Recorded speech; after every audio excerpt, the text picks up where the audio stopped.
Welcome to Mission Evolution Radio Show with Gwilda Wiyaka, bringing together today's leading experts to uncover ever-deepening spiritual truths and the latest scientific developments in support of the evolution of humankind. For more information on Mission Evolution Radio with Gwilda Wiyaka, visit www.missionevolution.org. And now, here's the host of Mission Evolution, Miss Gwilda Wiyaka.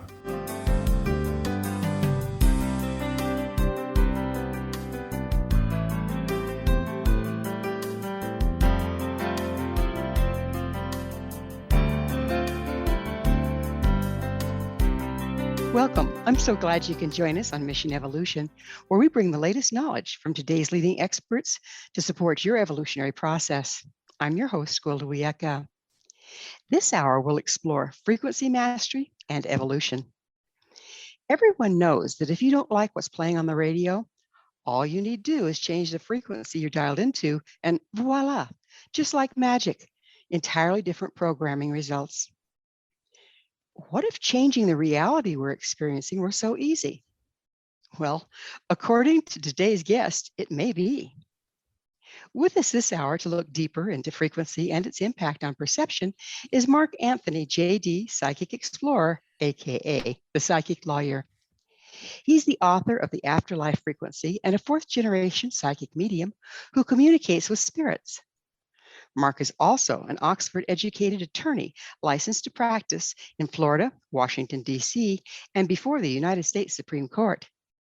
He travels to mystical locations in remote corners of the world to examine ancient mysteries and supernatural phenomenon. Mark is a headline speaker at conventions, expos, and spiritual organizations. His website, afterlifefrequency.com. That's afterlifefrequency.com. Mark, thank you so much for joining us on Mission Evolution. Thank you, Gwilda. I always enjoy being on your show and working with you. We always have a really good time, a good discussion, and we have fun. Well, fun's an important thing in this day and age, isn't it? It is. There's so much tension, craziness going on in the world that, we've got to take some time to stop, smell the roses, and count our blessings, which includes the people that we love in our world. Absolutely. Well, I think our discussion today about frequency is going to give us new tools to do exactly that. So your bio says you're a fourth generation psychic. Tell us a little bit about that, Mark. Well, both my mother and my father had these abilities. And when I was getting older and I wanted to learn about them, I tracked it back into the 1890s on both sides of the family. And in fact, my mother's side of the family, they emigrated from Italy to the United States. And my maternal great-grandmother, my mother's grandmother, her name was Giovanna, and she was known as the woman who knows things in the Italian community of New York and North New Jersey. In fact, PBS did a special called The Italian Americans back in 2016, and it was a two-night, 4-hour special. They actually did an entire segment about Giovanna and referenced her psychic abilities. And I remember seeing that on TV and just being like flabbergasted, and all my cousins, we're all calling each other, talking about it. And then my father's family had been in North America since the 17th century. And his sister Marjorie, my dad was a U.S. Navy SEAL, and he became a NASA engineer, but his sister Marjorie, his mother Isabel, and his maternal grandmother Grace were all mediums. So Dad gets out of the Navy. He's all full of himself. He's a U.S. Navy SEAL, and he's at this dance. And he said, I saw this. I remember when he was explaining this, he goes, I saw this foxy dame and I wanted to talk to her. Well, he's talking about my mom. And he thought she was like 30 years old. And here he was 21. He goes, what it was, she worked in fashion design and she worked at a high-end department store. And Mom said, well, yeah, I got the employee discount on all the best clothes. So here I am dressed in nines. And she goes, and the sailor's like, trying to make time with me. And she said, though, but there was a connection there that she said it wasn't beyond the physical. It was beyond the physical. And so they dated a couple times. And finally she said, look, Earl, and his name was Earl, my mother's name was Jean or Jeannie. And she said, there's something about myself I have to tell you. And she said, I see spirits. And my dad goes, I won't say what he said, but he goes, well, I do too. And they were just in awe. And mom said, now I realized, what that connection was. So it appears to be a genetic trait that, a recessive genetic trait, which means that it can skip a generation or two, and that not everybody in the family has it. But when both parents have that ability, the likelihood of one of their kids having it, which is me, increased exponentially. I have an older brother and an older sister, and they are definitely very psychically sensitive, but they're not mediums. Okay. So what was it like, Mark, growing up? I mean, there are a few of us that are natural psychics or natural mediums. And it's pretty difficult growing up because we're usually in a world where nobody else sees what we see or hears what we hear. How was that different for you growing up around people that got what you were doing? When you asked, I started laughing because when I look back on my childhood, it was anything but typical. And, Gwilda, like you just said, it can be very, very difficult. And I count my blessings there because I remember my dad telling me, please don't talk about this to anyone outside of the family when I was starting school at age 5, because I started seeing spirits when I was around 3.5. And then I had a near-death experience when I was 4. So I'm starting Catholic school of all things when I was 5. And dad's like, don't talk to people about this. They won't understand. And he had good reasons for that. If you'll indulge me for a minute, his sister Marjorie was an extremely gifted psychic medium. And about 20 years before I was born, she was married to this guy who was a religious zealot. And I'm being polite by just saying that. He was afraid of what she did. He felt that it was evil. And one day he was going to work. He was a machinist and he worked at a steel plant in Pennsylvania. And she said to him, something terrible is going to happen. You cannot go to work. And she was emphatic about it. They had a big argument. Finally goes, fine, I'll stay home. He goes, you and that voodoo stuff. Well, that day, Gwilda, a crane was lifting thousands of pounds of steel beams, and the cable snapped and it crushed the machine shop that he worked in and killed everybody in it. Oh my goodness. Yeah, he wasn't there. One would think he might be grateful. Instead, what he did is he found a psychiatrist to diagnose her as schizophrenic, and men in white jackets, white coats, actually came and forcibly removed her from her home, took her against her will to a mental institution where she was subjected to forced electroshock therapy for over 6 months. Unfortunately, that's not an unusual story. No, when you're dealing with people that have this gift. Now, Mark, were you able to, obviously you were, be able to start getting your hands on that dial and choosing when and where, what frequency you were tuning into so that you weren't bombarded all the time with unneeded, unwanted information? Well, yes. And my mom was really good about, okay, turn it on, turn it off, focus. And also when I started school, I was so preoccupied with my schoolwork that, I could tell when I was, sensing spirits, but I realized that if I engaged in a really strong left-brained activity, like doing math or reading or something to that effect, it would filter and block it out. So you'd be in the other part of your brain, basically. But if you're sitting around kind of drifting, daydreaming, isn't that when you're more vulnerable to it? Absolutely. And I was always a daydreamer, but, I got away with a lot because I was a good student. I always did very, very well in school. And, I remember looking back on some of my school records and the teacher saying, oh, he's always in a dream state. But then when we ask him questions, he answers them. And it's like, well, gee, thanks. But I realize now that dream state is about a shift in brainwave frequency. Right. And this is one of the things that I go into very heavily in the new book, The Afterlife Frequency. We have 5 different brainwave frequencies: gamma, beta, alpha, theta, and delta. Gamma is extremely high functioning. That's like if you're working on a calculus problem, if you're on Jeopardy and you're in Final Jeopardy, you're Ken Jennings, so your brain is running at full throttle. And beta is the awake state. That's the state that we're in now and that the listeners are in, where, this is we're able to function, go to work, drive, do tasks for daily living. As we begin to relax, either as you start to drift off into sleep, or if you meditate, that's when you shift into alpha. When you go to deep sleep is theta, dreamless sleep is delta. And it's on the alpha theta border that neuroscientists who study psychic phenomenon have seen that this is where psychic and mediumistic activity occurs. And so, in other words, to be able to have the predisposition to be a psychic, you have a predisposition to being able to manage your own brainwaves at will.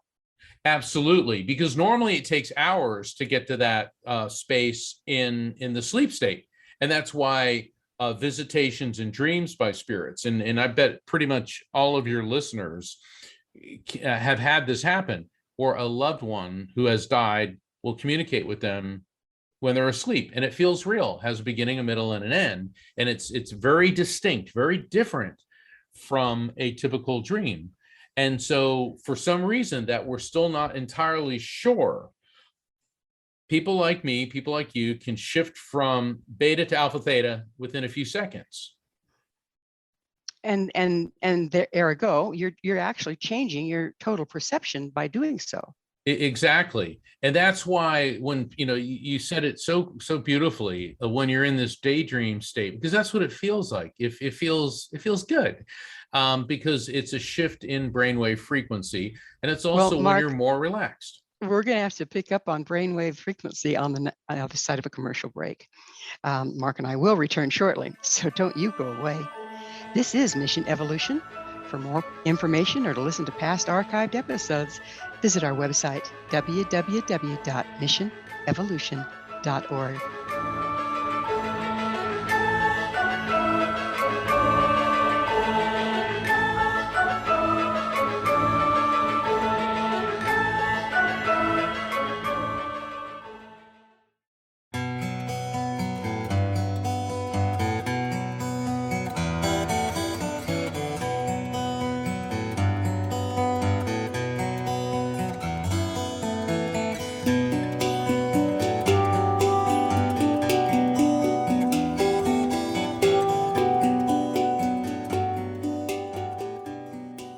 Hello again.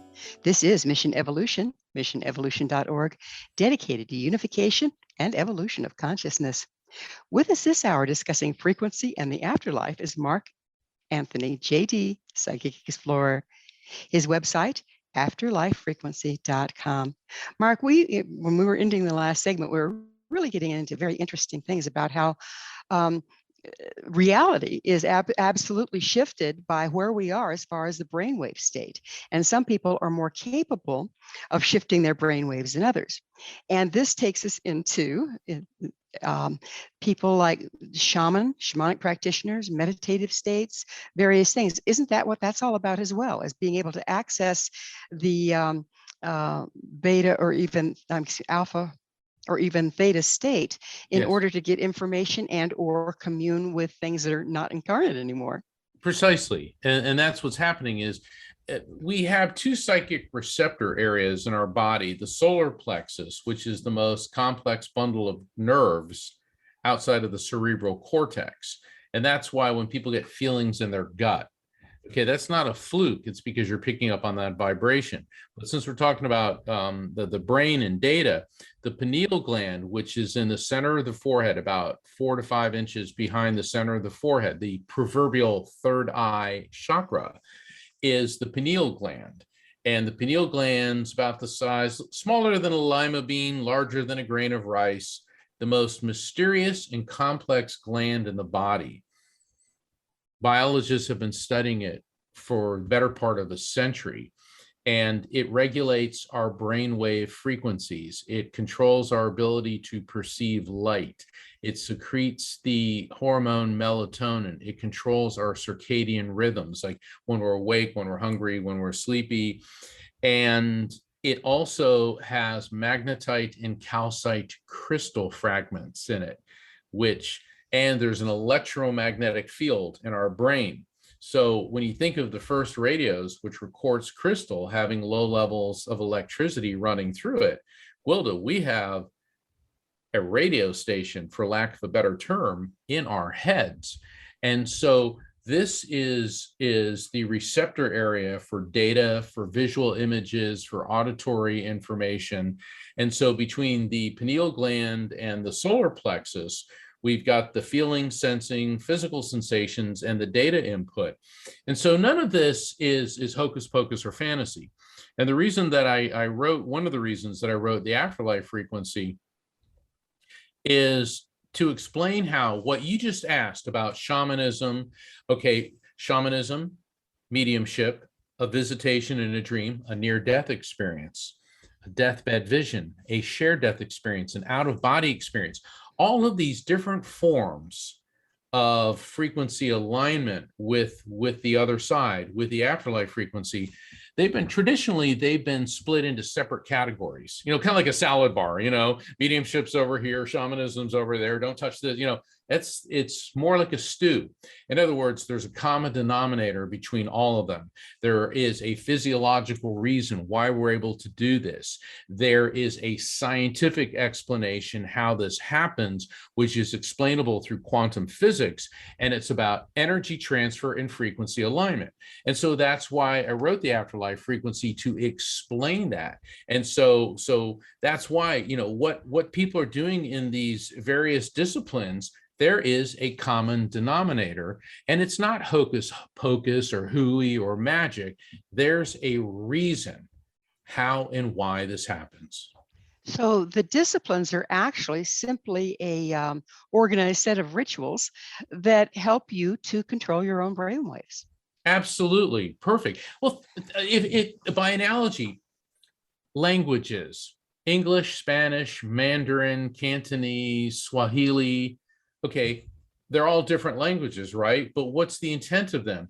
To convey information from one human to another using sound wave frequency. All right. The languages may sound very different, but they're transmitting the same concepts. They're translating and transmitting information.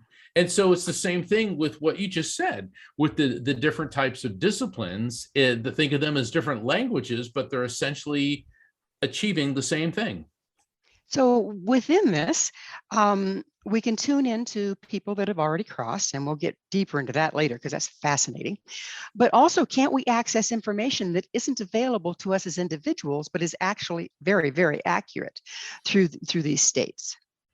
Yes, that is one of the terms that I've coined for the new book.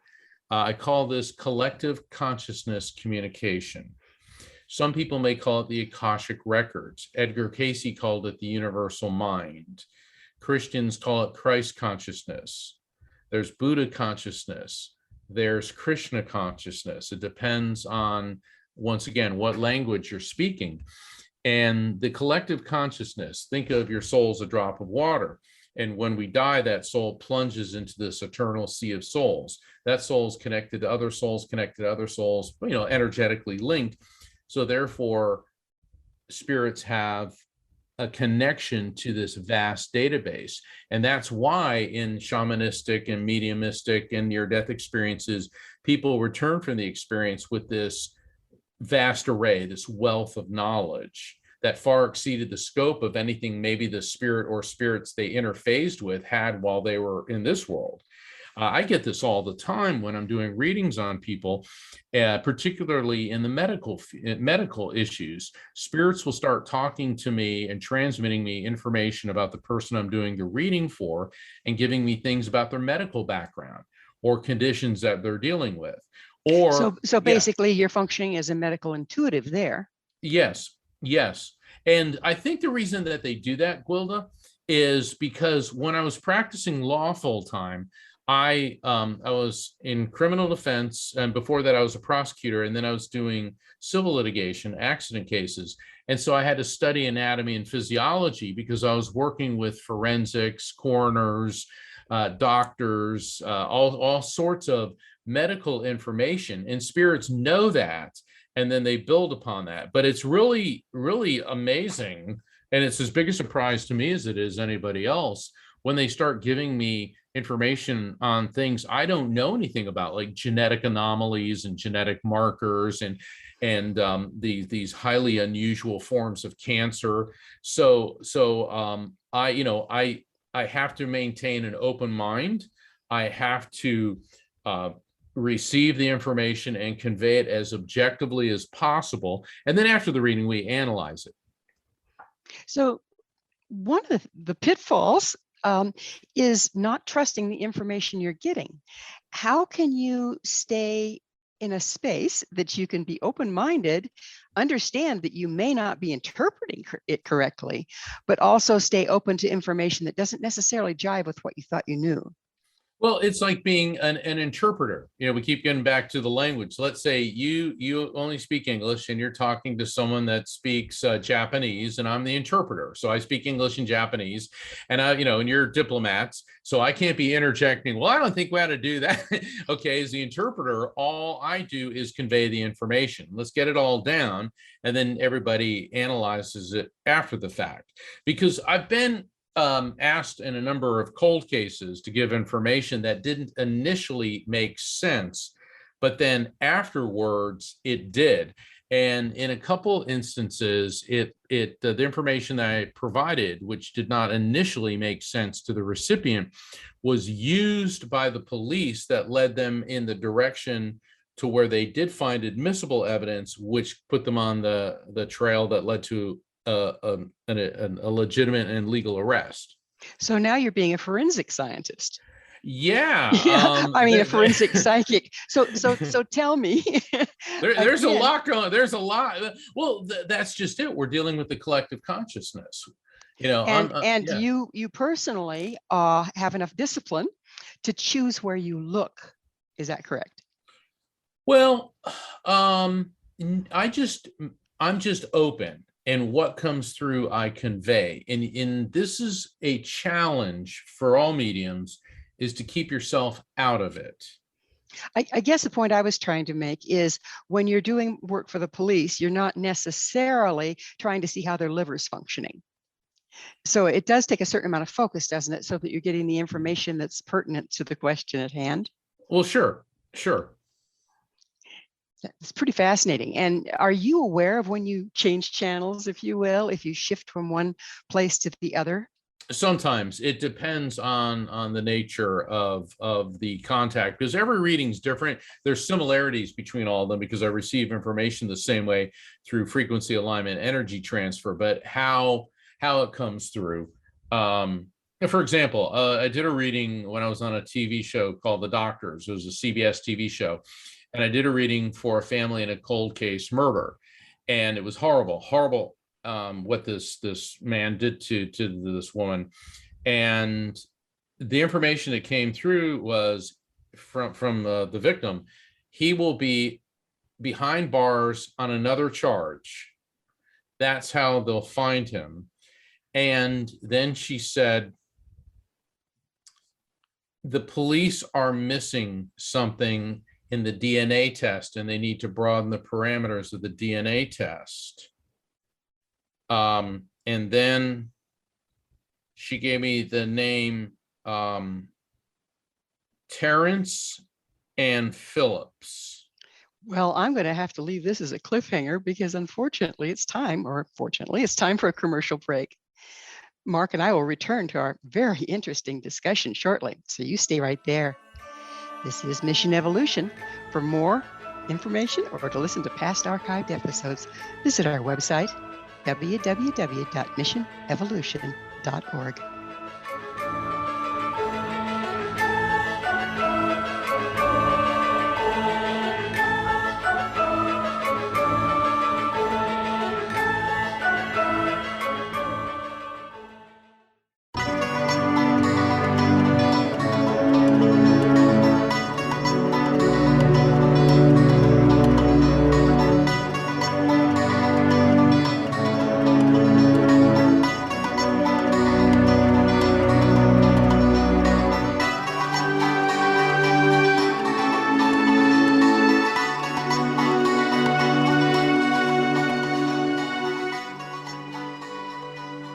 Welcome back. This is Mission Evolution, missionevolution.org. Our guest this hour is Mark Anthony. We're speaking about how frequency dictates our perception.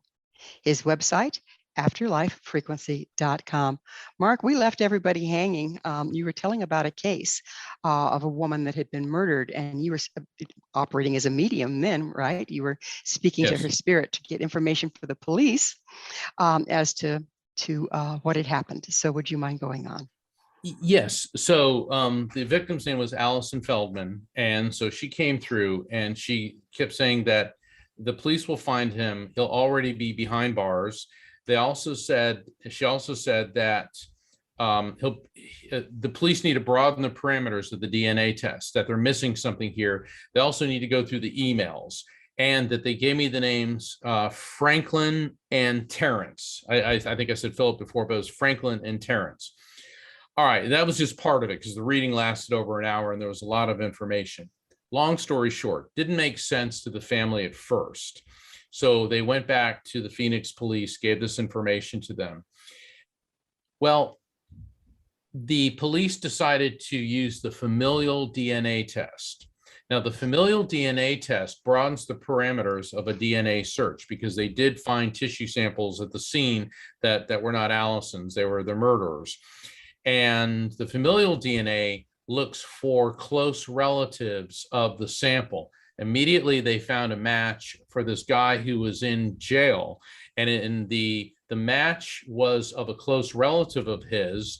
And then that led to another match, 100% match of a guy who just got, I think it was his 4th or 5th drunk driving DUI charge. And he was being held without bond. And that was the killer. Okay, so he was behind bars. They broadened the parameter, and at that time, only a dozen states were using the familial DNA test. It was new. Now, here's what's interesting: I got the name Franklin and Terrence. The very first time the familial DNA test was ever used was in the state of California to catch the grim sleeper serial killer whose name was Lonnie Franklin. So there was the connection to Franklin. And then, unbeknownst to any of us, at the time I was conducting the reading, the familial DNA test was being challenged in the state of New York by Terrence Phillips. So, so when you look at this afterwards, that's why when you do a reading, everyone, we live in a zap action society. Everybody wants, it to be texting and instant messaging. Each piece of information is a piece of a puzzle. Then we had to assemble it. So the killer or the suspected killer is still awaiting trial. He's being held by the state of Arizona. But the familial DNA test, it was exactly what came through. The one thing that I haven't, and I know that the police are probably doing this, it kept getting, the details are in the emails. And so, but when there's an ongoing investigation, the police aren't going to be revealing everything that they're doing. So this story is far from over.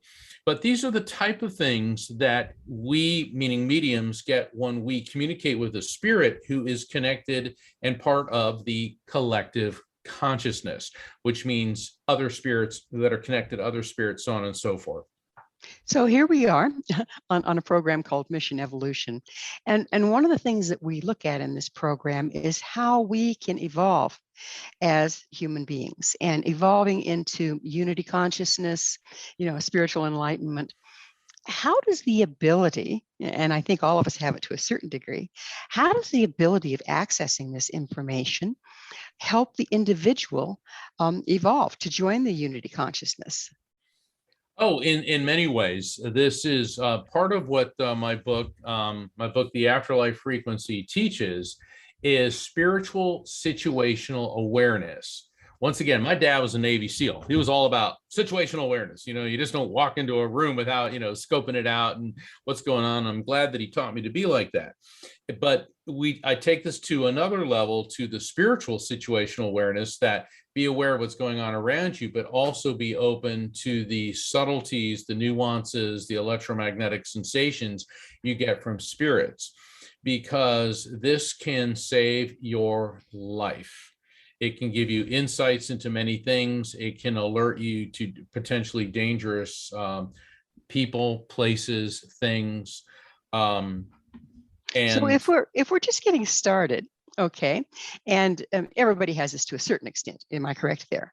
yes, yes. Okay, okay. So if we're just getting started and we're wanting to develop that spiritual situational awareness, um, how do we notice it? I mean, we're in the soup all the time, and yet we're oblivious to it. How do we start noticing those signals? I saw a post on Facebook recently, and there was all these people sitting in a park playing with their cell phones. Okay, they're all sitting there on park benches, and in the background, Bigfoot's walking by. And the byline said, "This is why there have been no recent photos of Bigfoot." Okay, everyone is so, and I'm not putting down cell phones or anything like that, but the thing is, it's all about awareness. And we live in this highly technical zap action. Like you said, we're in the soup. We're distracted by a lot of things. You've got to learn to put that down. Take the earbud. I constantly see people outside with earbuds in. Take that stuff out. Listen to the world around you. And so in the afterlife frequency, I give some simple exercises to start with your situational awareness, what's going on around you. And then the other exercises are opening up to the sensitivity to frequency, because it's always there. It's just whether or not we're listening to it. We live in such so many technological marvels. I mean, you could grab your phone, your computer, ask a question, how many, vitamins are in a pistachio nut or whatever, and you'll get an answer. That's amazing. Okay. 20 years ago, not so much. You could do that. 50 years ago, that would have been science fiction entirely. 100 years ago, incomprehensible. Yet today, it's a fact of life. The downside is it is severely impairing our own awareness of ourself, our body, our surroundings, and our spirituality. So if we take this back to, say, for instance, shamanism, they would because they believed everything was hooked into the unified field. That's kind of my view. Is that yours? Absolutely. Okay. That's the collective consciousness. Yeah. Exactly. So they could ascertain what was going on in the unified field as it applied to you based on what animals showed up in your world, because they lived in the natural world back then. And reading signs in nature, is that still profoundly important? Oh, I think so. I mean, humanity's doing a great job of butchering and eliminating nature, and yes, I'm being facetious, but also very serious.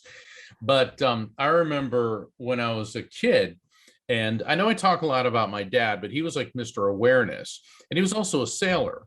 And he said, we didn't have a weather channel when I was a kid. Now it's like, oh, what's the weather? We're grabbing our phones. Like, how about looking outside? He would teach us to look at the sky. Look at those clouds. That indicates there's a change in the weather. And at night, when you see a ring around the moon, okay, when you see a pronounced ring around the moon, that means the weather's changing. And the closer the ring gets, the sooner that's going to change. Well, that's not magic. That's the amount of humidity in the atmosphere. And if there's a front coming, of course, it's going to get denser. And so you're going to see this. Then growing up in East Coast Central Florida, we would notice that all of a sudden, if there's no birds, that's because a hurricane's coming. I was going to say, look out, here it Look comes. out. Yeah. And then we get these big blue land crabs. When you start seeing them walking farther inland, that's never a good sign. And what it is, animals, they too have pineal glands. Pineal glands are, it's theorized, that's how migratory animals, birds, whales, all them, they're able to navigate, because their pineal gland is tied into the Earth's magnetic fields. I mean, this is like really cool stuff when you get into this. And also, animals are very sensitive to barometric pressure.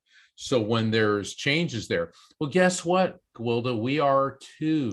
Exactly. Now, Mark, would you tell me, we have an electromagnetic or a toroidal field that surrounds our bodies. Yes. The Earth has one that surrounds it. Water has it as well, Yes. if it's moving, or even if it's not. Animals have it. Does the pineal gland communicate with the electromagnetic field of all the things in the area? Yes, Is that it how the does. information gets through? I believe that that's part of it. One of the, how much time before we have a break?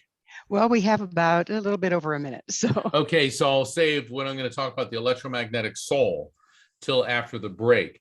But it's that sensitivity tying into it. And let me throw this interesting fact out. Mars, the planet Mars, does not have magnetic fields. Seriously? Does it not Yeah. have an iron core? Is that the issue? I don't know. And so that, Elon Musk and everybody, let's go move to Mars and maybe it'll be a good thing, but it doesn't have an a magnetic pole. That That's my sounds like it. understanding. That sounds like it might be amazingly crippling. It could be, I like what Sir David Attenborough said. He said, yes, it's, space travel is wonderful, but is there a more beautiful place to live than we have right here?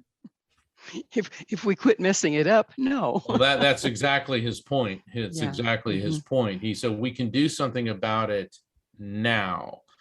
And, I know a lot of people are up in arms about this, but I've seen the evidence. I've been to glaciers. I've been in the Amazon. I've been all over the world, and I have seen the differences. I've seen coral reefs deteriorating, and also living next to the ocean in Florida, I've seen how we used to get like maybe one hurricane every 5 or 6 years that would be a threat to us. Now we get 5 or 6 a year. I know it.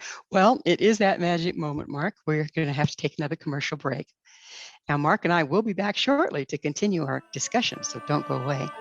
This is Mission Evolution. For more information or to listen to past archived episodes, visit www.missionevolution.org.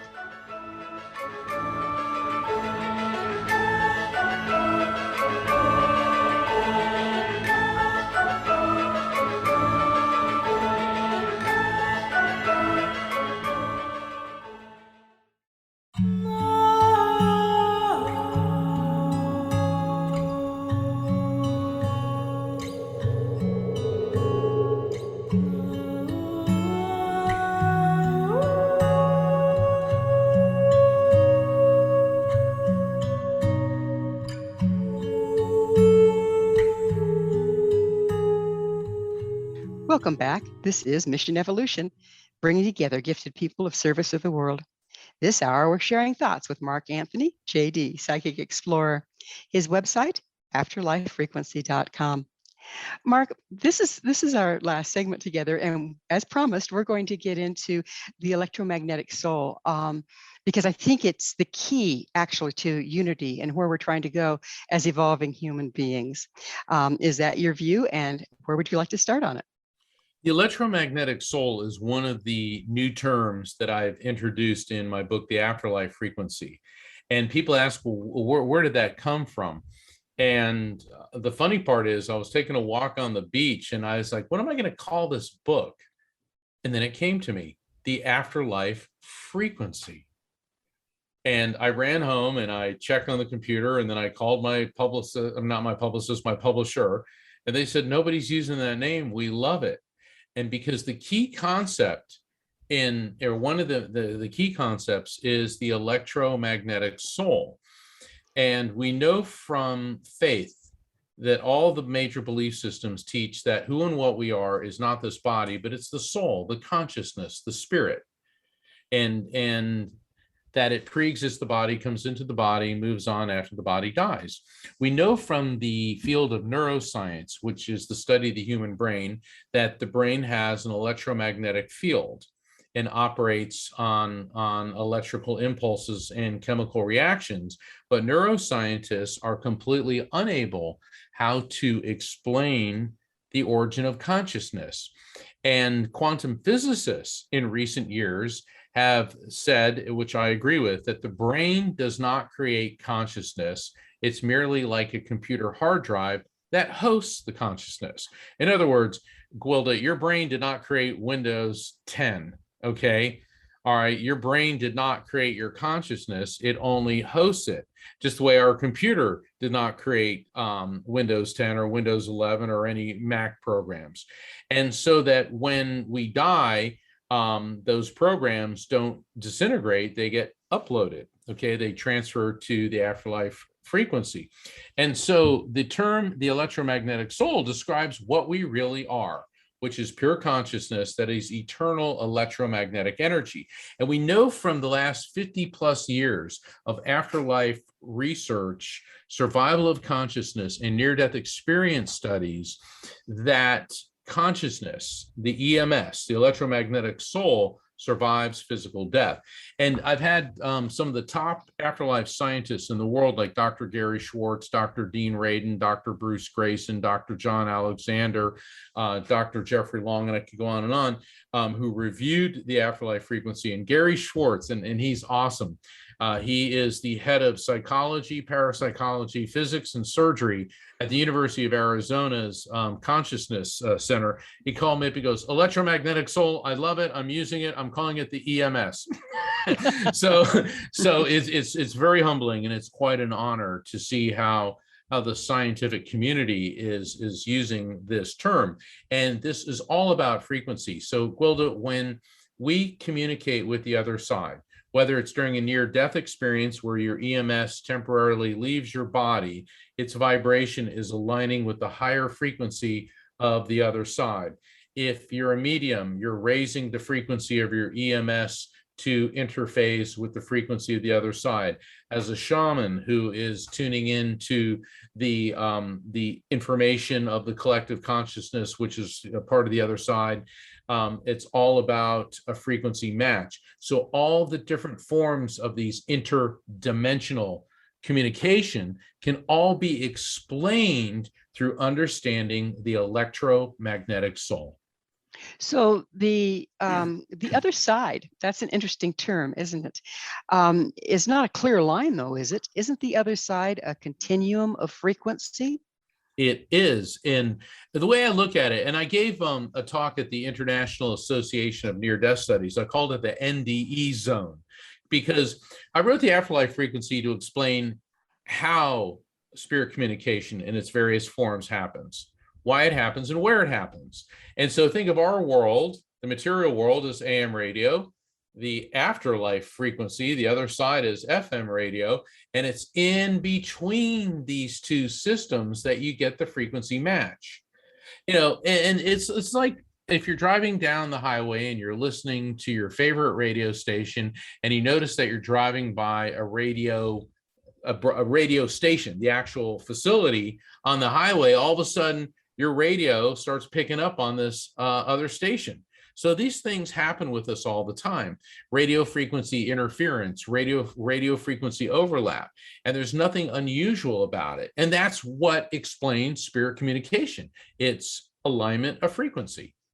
So if you're working with someone, and this is going to take both mediumship and electromagnetic soul into account here, if you're aligning with someone that wants to speak with someone that was close to them that is crossed, are you accessing that person in their electromagnetic field? Yes, because when the EMS leaves the body, it's that proverbial drop of water that plunges into the collective consciousness. But you maintain your individuality. It's just now you're energetically linked to other souls, to other souls, to other souls. And the collective consciousness disconnect is when a soul, an EMS, will adjust his or her frequency to align with mine or yours, or however the contact is occurring, so that we can communicate. And yeah, I've done readings for over 15,000 people, and communicated with easily 100,000 spirits in my life. And they all talk about this alignment, and it's kind of like, think of the other side and as FM radio, and within that there are many different frequencies. There's 87.9, but then there's 101.2, there's 107, and in between there's all different levels of frequency. So Mark, how do you see the world changing if more of us learn to see in this realm, if more of us learn to tune into the collective consciousness? How do you think that see that changing the future of our planet? I think it would help people to understand that we as an individual are part of a greater whole, and that we're all interconnected. And by doing that, the earth is a living organism that we are part of. And it is part of something even larger than that. And when you start realizing that we're all interconnected, we start losing our desire for anger, bigotry, hatred, and violence. Beautifully And I put. think, yeah, and I think that is because everybody that has a near death experience comes back with, we're all interconnected. And it's because they're understanding, because they're reverting to the pure EMS state. They realize that on a subatomic level, we're all energy and everything is energy. In other words, this computer mouse is on the subatomic level, the same electromagnetic energy that I am, that the radio waves the show is being broadcast on, that the light from the sun is. It's just that everything vibrates at a different frequency. So when we realize that we're all interconnected energetically, it would also, I think, help people understand that, deforestation, global warming, and I'm not an activist, and I'm sure some of the listeners may take issue with this, but the truth is, we live in a finite world. I love what William Shatner, Captain Kirk, went into space recently, and how he was crying afterwards. He said how fragile it looked, how thin that blue blanket of life around this planet was. And then you look into the void, it's the difference between life and death. And every astronaut that I've spoken to, and I've spoken to Neil Armstrong, Buzz Aldrin, John Glenn, Bill Nelson, Mike Foreman, they all said the same thing. When you look at how alive, how beautiful Earth is, and then realize that's the only place we have to live, it gives you a real appreciation for how fragile life is. Absolutely. Well, Mark, we're running out of time, but of course, I have to ask you, what is your mission? My mission is to help people understand that the divine power that we call God exists, that our EMS, our electromagnetic soul, is an eternal living being, that the afterlife, nirvana, heaven, whatever you want to call the dimension beyond this one, exists, that we can communicate with souls, and that we will be reunited with our loved ones when it is our appointed time to leave this material world.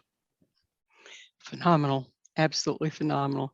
Well, we are out of time. Mark, I cannot thank you enough for being on the show with us today and sharing all that you've learned being a lawyer and a psychic. Thank you, Gwilda. Many blessings. As to you. Our guest this hour has been Mark Anthony, JD, Psychic Explorer. Mark is a fourth-generation psychic medium and a best-selling author. His latest book is The Afterlife Frequency. His prior books are Never Letting Go and Evidence of Eternity. Mark's website, afterlifefrequency.com. This has been Mission Evolution with Gwilda Wiyaka. For more information or to listen to past archived episodes, visit www.missionevolution.org. Be sure to join us next time as this mission continues, bringing information, resources, and support to our rapidly evolving world.